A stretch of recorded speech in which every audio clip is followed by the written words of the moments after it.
Aloha maple fans, and welcome to the 10 at 10 for October 29th of 2024. Falls upon us. We got a great 10 at 10 for you. Guys, I'm Tim, that's my brother Matt. We're MrMaple.com. We ship Japanese maples directly to your door, and we do the largest selection of Japanese maples in the country. And what we do is we list 10 new trees, actually 20, at 10 a.m. Eastern Standard Time on Mr. Maple on Tuesday and Thursday. And we're gonna be talking about 10 of those trees that are getting listed today. All right, guys, in the comments, I know it isn't listed yet. It's not 10 a.m. Eastern when it airs. So be ready, 10 a.m. Eastern. These will be hitting Mr. Maple. Check that secret email. There's more plants in there. Let's dive right into it. I've got one of my all-time favorite Linerlobums here. We got Acer Pomatum Yellow Threads. Yellow Threads is a newer selection by Talonball Cultivars. It's one of my favorite of his newer selections. It is a yellow Linerlobum. If you give this tree some sunlight, it really peaks up the yellow colors on this. And in the early spring, it'll be a little bit more like yellow-green, and then it gets a little more yellow as that summer goes on. We've got a full cultivar breakdown here on the Mr. Maple Show, where you can go check and see a specimen of yellow threads in the landscape. Yeah, this one's so next level. You've heard us say it before, but I love pairing this with something like Punkill, Incan, Beniotaki, all dark red selections that make really nice pairings with this.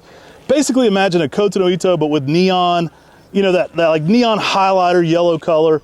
Looks amazing in the garden. So much fun. I love what this one brings.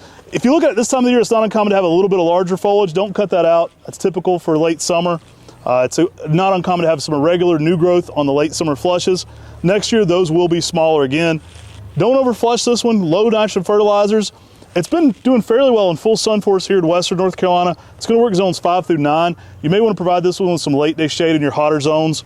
Love this plant though, and typically about 6 to 8 foot in a 10-year span, making it a beautiful upright with a lot of texture and a lot of interest in the garden. And this one has that nice V shape as it's upright too, so it does get a lot of width with its upright habit. So it just stays kind of low and dense. Awesome selection to add that yellow color in the garden. And you see this fall color starting already? Y'all, it's fall here in western North Carolina. Wait, this isn't Red Panda. Red Panda. Guys, next up we've got Metasequoia Glyptosomboides Daweswood Tawny Fleece. That's a mouthful. We used to sell this one as Daweswood WB. I kind of like that more. This one was named by a committee though at the Daweswood. Daweswood Tawny Fleece is one of my all-time favorite Dawn Redwoods. This thing brings it for the color. A weird orange in the spring. It actually has that tawny, almost fall color habit. Yeah, it has that bronze orange color on across the new growth. And the thing is special about this is the needles. It's the foliage itself. Dawn Redwoods were collected at one specific location in this valley, wild collected years and years ago, and all cultivars came from that. Well, the Dawes Arboretum went through and did another collection, planted out a lot of these at the Dawes Arboretum, and then a witch's broom happened on it, which became Daweswood Tawny Fleece. Right. It was already a long needle form where you had that longer, elongated foliage going on, and then finding a broom on top of that made it very unique and different. I mean, no other selection that I've seen in the nursery trade from the original collection of Dawn Redwoods had such long needles as Daweswood Tawny Fleece does. So it also has that benefit of being that weird, cool orange color in the spring. So it's a unique offset color. You can almost get some blue-green underneath that. It's really colorful. And then on top of that, it's a broom. So it's typically going to be more of a 5x5 ball, even in a 10-year period. Now, one of the things I really love about Dawn Redwoods is they can go in the drier spot in the garden just like a Japanese maple can, but they can also handle a little bit wetter situation. So if you have an area where Japanese maples won't do well because of its poor drainage, something like a Dawn Redwood like Daweswood Tawny Fleece can actually perform there and make a beautiful ornamental tree in your garden. I find Daweswood Tawny Fleece to be one of the perfect pairings with Sherman's Nordic. That's one you see a lot around in the trade. Northern Light, we offer that a lot. I think being brooms on Metasequoia, they're absolutely amazing together. You get that blue-green color with the Sherman's Nordic. You get that orange with Daweswood Tawny Fleece. Both outstanding plants. These tend to sell out. It's been a minute since we've had it on Mr. Maple. Grab you one today. Next up, we've got Acer Pomatum Black Hole. This is one of the darker members of the Ghost series, of the new Ghost types that Talon Buchholz named, of those reticulated styles after he stopped putting Ghost on many Japanese maples.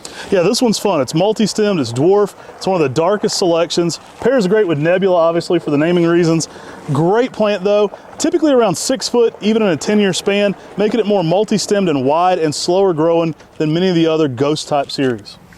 And pair this up with something like a summer gold, because the dark colors that this one can provide in the spring and the summer are outstanding. And it really contrasts well against some of those yellows like a summer gold or a golden falls. This is just a dark reticulated Japanese maple. This is where it gets the name of Black Hole. And when we say reticulated, that means you see the veins in the leaf that are prominent in the leaf versus the rest of the leaf. It's one of the coolest of the dark selections. It's one you don't see too frequently either. This one's gonna work zones 5 through 9. Grab you a black hole today. All right, guys, here's one everybody's been waiting on to come back. It's one of my favorite fall oranges. We're bringing back Acer Pomatum Orange Flame. Not only is this one of the best fall color trees, guys, this is one of the fastest growing trees we offer.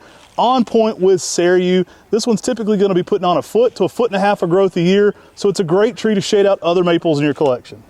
Yeah, and it leaves out in the spring with some nice bronze color, then goes to the green, and when the fall hits, you get that orange that everybody loves about Orange Flame, where it gets its name. Orange Flame was actually a chance seedling found by a truck driver in Oregon, and he was going around and saw some seedlings, and then got permission to get cuttings off of it, got this tree into the nursery trade. It is an amazing, amazing orange. It's one of the best orange fall colors. Like Matt said, it's one of the fastest growing ones as well. So if you're looking for something to get out there and then give you some dynamic fall color, Orange Flame is a champion. I'd say leaf shape wise, this would be a fun one to pair with Black Lace, which has been a lot of fan favorite lately. You can kind of Hogyoku Osakazuki it with that. That'd be a fun comparison.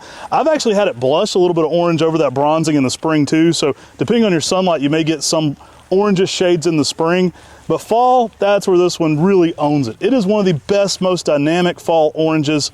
And that growth rate is exceptional. The heat tolerance also up there. It's gonna work zones 5 through 9. Gonna be able to handle sunlight into that zone 8, heavy zone 8 very well, and still provide you with a great performance. It's been a while since Orange Flame has been on MrMaple.com, so don't wait to check out on this one because it will sell out fairly quickly.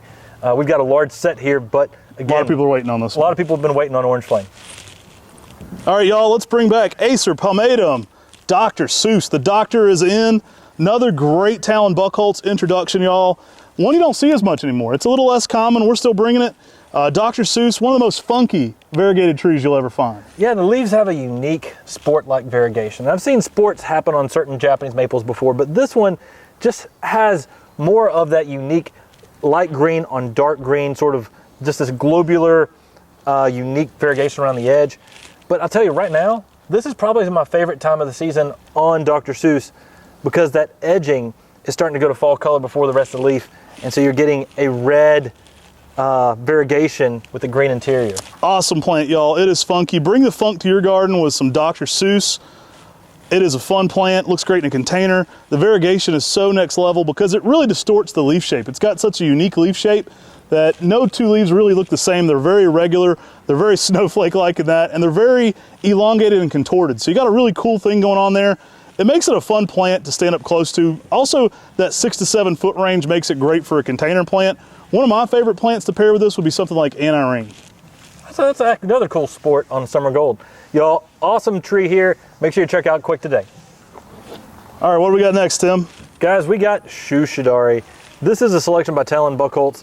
The original one sat right beside of his house, and we actually did a cultivar highlight on it not too long ago in Oregon, so check that out here on the YouTube channel. Man, the theme for today could be great oranges. This is my favorite orange lace leaf. Orange kind of spring bronzing again, and then great orange fall color. Shu Shadari is awesome. It's weeping, it's very heavily pendulous. This tree typically gets about 4 to 5 feet tall, by about 5 to 6 feet wide, so a little wider than it does tall. Makes that low cascading umbrella. Not uncommon for this one to put on more width though than height for sure. Been an exceptional plant for heat tolerance. Guys, this one offsets so many of the other lace leaves with amazing color contrast. You can put this around lemon lime lace and have amazing color contrast, but you can also pair this with basics like Red Dragon and Waterfall, and the color contrast is gonna be super dynamic. Yeah, and the name actually translates as orange and weeping. The oranges this one provides are next level for a lace leaf. Y'all, not your typical lace leaf, something awesome to put out there in a container or in the landscape. Oh look, this one's Red Panda. Say what? Yeah, we got Red Panda back, y'all. These are popular. These are Buckholz grown Red Pandas. You guys know the deal. We keep upping our stock, so we keep bringing things back. Still rare and elusive. Still, you know, we're still up in the numbers. We've tried to get it back on the website as many times this year. We did patent this one, so we are still paying off the patent royalty on that one. But what a fun, compact, dense Macawa. For us, this has been the very best of the red Macawa forms. It's outperformed all of our others as far as growth and color. I really love this plant though. I think Red Panda, you guys know about it. It was probably the most hyped plant of all time in 2024. We've kind of delivered on it this year, and we're trying to keep bringing those sets for you guys. Yeah, in the springtime, this thing just leaves out with some amazing red color, from bright reds to deep maroons, and it holds that longer than any other Makawa seedling that we've evaluated, and we've evaluated thousands and thousands of them. To me, this is the best red Makawa selection, and it's slow, dense, and gives you some great red color on a Makawa subtype. I find, just like with Mystic Makawa, my best color on this is typically in the ground with some early morning sun. That tends to brighten the color up but hold it longer into the season. You know, you can definitely get this one too much shade or something and green it up, but it has outperformed everything else we've grown as far as a red Makawa. I think you're gonna love Red Panda. Guys, we keep trying to bring it back. We try to make it easy to get the crazy stuff. We're gonna be dropping these again. This one will sell out today for sure, so they do go quickly. But grab your Red Panda. Buckholz grown Red Panda today. And these are probably the biggest Red Pandas we've listed before. Definitely girth-wise. They got some good caliper to them. Guys, next up, we've got Fothergilla Blue Shadow. This is one of the funnest deciduous plants. It's a woody ornamental that brings blue to the table. There's not a lot of blue outside of conifers that you can get in the landscape, guys. This thing has a frosty blue foliage. Absolutely amazing for that color pattern. You can get almost like a luminescent blue going on. It's really funky. Reminds me a lot of pewter in that regard, where it has that weird shade of blue, and it contrasts with everything in the garden. Now this one's gonna work zones 4 through 8 and typically be around 4 to 5 feet tall in 10 years, making it a really fun blue shrub plant. It's gonna be multi-stemmed and give you a ton of color in the garden. Yeah, I mean, this is closely related to a witch hazel. This Fothergilla is a native to North America. And so basically what you're doing here is you're getting a nativar, a selection of a native growing plant that has great blue color. And you know, Fothergilla, they also have these beautiful white blooms that pop up that look like little fuzzballs. It gives something extra out there in the landscape. And for a unique woody ornamental shrub, get one of these to add some blue color in your garden. Grab these fuzzballs for your garden, you're gonna love them. All right, these are technically another native as well. We've got Elias Pacific Waterfall. This is a weeping form of the native vine maple. So Acer circinatum from the Pacific Northwest. We stake them up, but this is a very unique weeping form of that. I know, I mean, this is the very first that just breaks what we think of Acer circinatum. I mean, there was Monroe, which is a lace leaf form, but it's upright. And then this one has that weeping cascading habit, but has your typical Acer circinatum leaf. These are great plants, really fun one to grow. Typically they do drop leaf a little early here in the south. You get some crazy yellows and oranges on this one. The new growth's still hanging on. It's gonna be a green throughout the summer. Play with this one's shape. It tends to be, you know, about 5 to 6 feet tall, about 5 to 6 feet wide, equal kind of a low plateau weeping canopy to it. Really unique in its structure. Super next level, great container plant, so a fun one to put in a container. I recommend some late day shade in most of the south, but a really fun one. I think a very unique habit now on Acer circinatum. Next up, we've got some 2 gallons of Acer palmatum Beni Fushigi. Fushigi, this one is awesome, y'all. Great variegation on it. This one's another one, kind of plays like that Dr. Seuss. It's got a funky, contorted variegation, but instead of being white, this one is almost a pink on white. So you get a crazy variegation. You can get a pink on green on white in the spring. Reminds me a little bit of the colors you get with something like Shinda-Sojo, but variegated. Yeah, and because this has smaller leaves than Shinda-Sojo, I think this would make an excellent tree to train into a bonsai as well. It gives those same just vibrant red colors in the early spring and a very similar fall color. We're actually in October and you're starting to see the fall color start to come into these Beni Fushigi, but in another week or two, these are really gonna be at their prime. Fushigi, grab you one today. Great size, 2 gallons. Sounds like something Snoop Dogg would say. I love it though. You might try to smoke it too, I don't know. Grab you a Beni Fushigi today. Amazing size on these. These are some big 2 gallons we brought in from our Buckholz farm guys. We're bringing it at these 10 at 10s. There's some amazing 10 at 10s, but don't forget, this is just 10 of the 20. There's another secret 20 trees. You're gonna have to be checking that email to find out what the rest of those trees are. There's some hidden gems today in that 10 at 10 for sure. Don't forget, some of these are gonna sell it quick. Red Panda, maybe even Orange Flame. A few of these have been waited on for a while, so there's gonna be some hot ticket items on the 10 at 10 today. We really appreciate you supporting us and shopping with us on MrMaple.com. Take care. God bless. And have a great day.